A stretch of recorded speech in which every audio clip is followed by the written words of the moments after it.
আজকে একটা গল্প শোনাই, কথাগুলো মন দিয়া শুনবেন। একটা মধ্যবিত্ত পরিবারের ছেলে, সে মোটামুটি সবার সাথেই খারাপ ব্যবহার করে চলতো। সে রাত 1টা 12টায় বাসায় ফিরতো। এই কারণে তার বাবা তাকে অনেক বকাঝকা করত।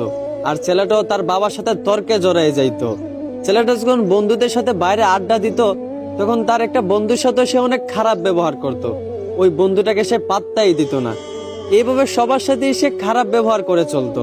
একদিন সে ডাক্তারের কাছে যাওয়ার পর তার ক্যান্সার রোগ ধরা পড়ে। ডাক্তার তখন তাকে বলে, আপনি আর বেশি দিন বাঁচবেন না, মাত্র কয়েকদিন বাঁচবেন। এই কথাগুলো শুনে ছেলেটা অনেক কষ্ট পাইল।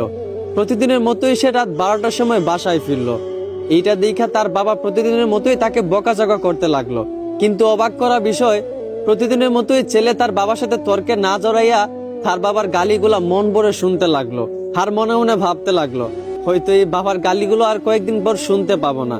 ওইদিকে তার মা ডাকতেছে, নে বাবা ভাতটা খেয়ে নে।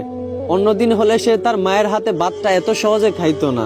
কিন্তু আজ অবাক করা বিষয়, তার মায়ের হাত থেকে প্লেটটা এনে প্রাণ ভরে ভাতটা খেয়ে নিল। আর মনে মনে ভাবলো, এই বুঝি মায়ের হাতে শেষ খাওয়া। এইগুলা দেখে তার মা বাবা অনেক অবাক হয়ে গেল। এভাবে তার মা বাবার সাথে অনেক ভালো ব্যবহার করলো। তারপরের দিন সে তার বন্ধুদের সাথে আড্ডা দিতে গেল। যেই বন্ধুটার সাথে সে সবসময় খারাপ ব্যবহার করত, ওই বন্ধুরা তাকে আজকে একটা গালি দিছিল। কিন্তু অবাক করা বিষয়, অন্যদিন সে একটা গালির বদলে ওই বন্ধুটাকে আরো 10টা গালি দিত।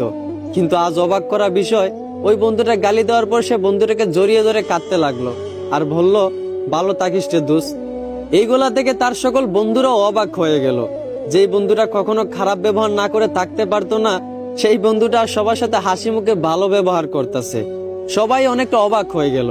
ছেলেটা আগের চেয়ে অনেক পরিবর্তন হয়েছে, আগের চেয়ে অনেক ভালো হয়ে গেছে, এখন সবার সাথেই ভালো ব্যবহার করে। এইভাবে মাসখানিক যাওয়ার পর ছেলেটা আবার ডাক্তারের কাছে যায়। ডাক্তারের কাছে যাওয়ার পর ডাক্তারকে জিজ্ঞেস করে, আপনি বলছিলেন আমি হয়তো কয়েকদিন বাঁচবো, কিন্তু প্রায় 1 মাস কেটে গেল। আপনি কি কোনো গ্যারান্টি দিতে পারবেন যে আমি আর কতদিন বাঁচবো?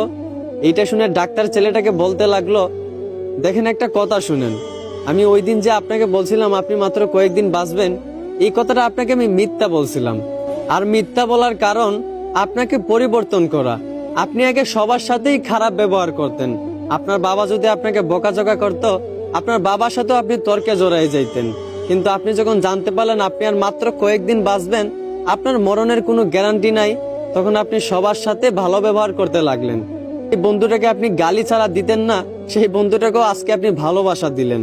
আসলে এইখান থেকে আমরা একটাই শিক্ষা পাই, যে প্রত্যেকটা মানুষ যদি তার মরণের কথা স্মরণ করত, যে হয়তো বা আজও তো মারা যেতে পারি, কালও তো মারা যেতে পারি, এখনো তো মারা যেতে পারি, এইভাবে যদি প্রত্যেকটা মানুষ তার মরণের কথা স্মরণ করত, তাহলে দেখতেন কোনো মানুষই দুনিয়াতে খারাপ ব্যবহার করত না, কেউই কারো প্রতি কোনো অভিযোগ রাখতো না, কেউই কাউকে মাফ না করে থাকতে পারতো না। প্রত্যেকটা মানুষ যদি তার মরণের কথা স্মরণ করত, তাহলে কখনোই মানুষের প্রতি অবিচার করতো না। এই জন্যই সবাইকে বলি, সবার আগে নিজের মরণের কথা স্মরণ করেন, তাহলে দেখবেন জীবন পরিবর্তন হয়ে যাবে। আশা করি আমার কথাগুলো বুঝতে পারছেন। ধন্যবাদ।